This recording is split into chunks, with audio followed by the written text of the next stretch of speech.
अधिवेशन भंडाऱ्यात झालं होतं आणि ते नियोजनामध्ये असतं तर ते 3 वर्षांनी करायचं म्हणून. आज 3 वर्षानंतर आपला हा योग आलेला आहे.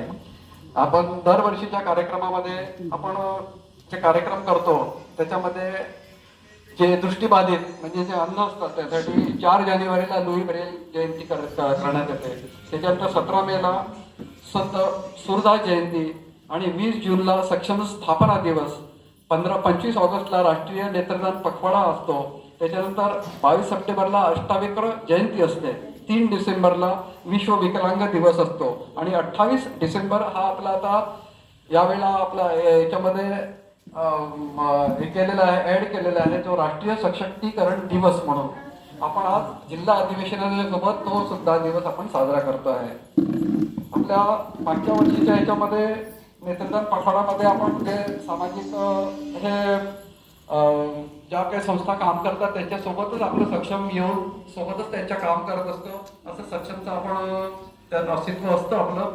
असं सेपरेट आपण सक्षमता कार्यक्रम करत नाही, ते त्याच्यासोबतच येऊन करतो आपण.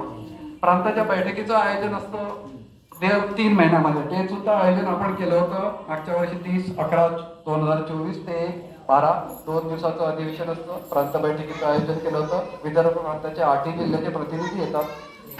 त्याच्यानंतर आपले दिव्यांग आपल्या तालुक्यांमध्ये सुद्धा पसरलेले आहेत, त्यांना भेटी देण्यात येतं. त्याचप्रमाणे आपण लागणी तालुक्यामधील अनिता लवाजी उके म्हणून त्यांना सुद्धा भेट दिली होती. आपले कार्यकर्ते गेले होते, त्यांच्या समस्या जाणून घेतल्या होत्या. त्याच्यानंतर आपले दैनिक आपले मासिक कार्यक्रम असतात, मासिक बैठकींचं आयोजन केलं जातं. त्याच्यानंतर प्रशिक्षण वर्ग होतात आपले काही जिल्ह्यांच्या ठिकाणी आयोजित केले जातात. त्यामध्ये सुद्धा आपले कार्यकर्ते आपले पदाधिकारी जाऊन तिथलं प्रशिक्षण सुद्धा घेतात. त्याच्यानंतर पंचसूत्रीच्या क्रियान्वयानुसार आपण मागच्या वर्षी 20 कुटुंबांना सुद्धा भेट दिली होती आणि श्री आशुतोषजी देशपांडे आपल्या नगरात दर महिन्याला प्रवास असतो त्यांचा, ते आपल्याला मार्गदर्शन करत असतात. त्याच्यामध्ये एक महत्त्वाचा मुद्दा असा आहे की आज सक्षम भंडारातर्फे नव्हे मात्र नागपूर राष्ट्रसंत तुकडोजी महाराज नागपूर यांनी एक अवेअरनेस कॅम्पेन आयोजित केलं होतं. ते 21/11/2025 मागच्या महिन्यातच केलं होतं. त्यावेळेला सुद्धा बऱ्याचशा गोष्टी आपल्याला तिथे सांगण्यात आल्या होत्या. रोजगार, शिक्षण, कायदेविषयक चर्चा त्यात झाली होती. संविधानानुसार दिव्यांग, वृद्ध आणि दलितांना समान संधी मिळावी यासाठी सुद्धा इक्वल ऑपॉर्च्युनिटी सेल आणि राष्ट्रसंत तुकडोजी महाराज नागपूर युनिव्हर्सिटी त्यांच्या त्या इक्वल ऑपॉर्च्युनिटी सेलच्या इथून आले होते आणि त्यांनी आणि सक्षम अजून एक संस्था होती CRT नागपूर, त्यांच्याद्वारे हा कार्यक्रम मोठ्या संख्येमध्ये उपस्थित होते विद्यार्थी आणि त्या कार्यक्रमामध्ये PPT वगैरे म्हणजे पॉवर पॉईंट प्रेझेंटेशनद्वारे अनेक दिव्यांगांचे जे प्रकार असतात त्याच्याबद्दल माहिती, रोजगाराविषयी माहिती, अनेक माहिती आणि हा खूप उपक्रम चांगला झाला होता.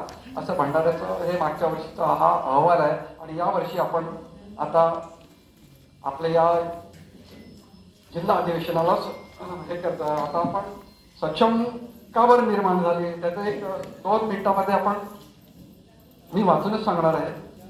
त्यामध्ये एक मी असा महत्त्वाचा मुद्दा, आजची 3 डिसेंबरला योगायोगाने आज सावित्रीबाई फुलेंचा सुद्धा जयंती आहे. 3 जानेवारी सावित्रीबाई फुलेंची जानेवारी आहे.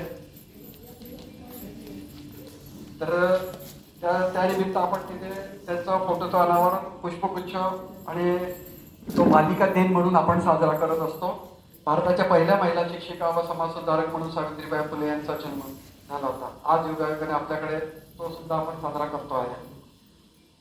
मला असं वाटतं की सक्षमच्या बद्दल तुम्हाला ही सक्षम आदर आणि प्रतिष्ठा सहित जीवन जगता यावे व राष्ट्राच्या पुनर्निर्माणासाठी आपले सक्रिय भूमिका पार पाडता यावी या विविध लक्ष्य सिद्धीसाठी नागपूर येथे 20 जून 2008 रोजी समदृष्टी क्षमता विकास एवं अनुसंधान मंडळ सक्षमची स्थापना झाली.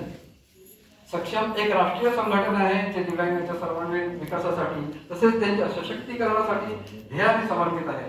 सर्व दिव्यांग जनांपर्यंत पोहोचविण्यासाठी जिल्हा, प्रांत आणि राष्ट्रीय स्तरावर अधिवेशन, संगोष्ठी तसेच कार्यशाळांचे आयोजन करण्यात येते. त्यासोबतच खेळ, कला, साहित्य, अनुसंधान, युवा आणि रोजगार या आयामाच्या माध्यमातून सक्षम निरंतर गतिशील आहे.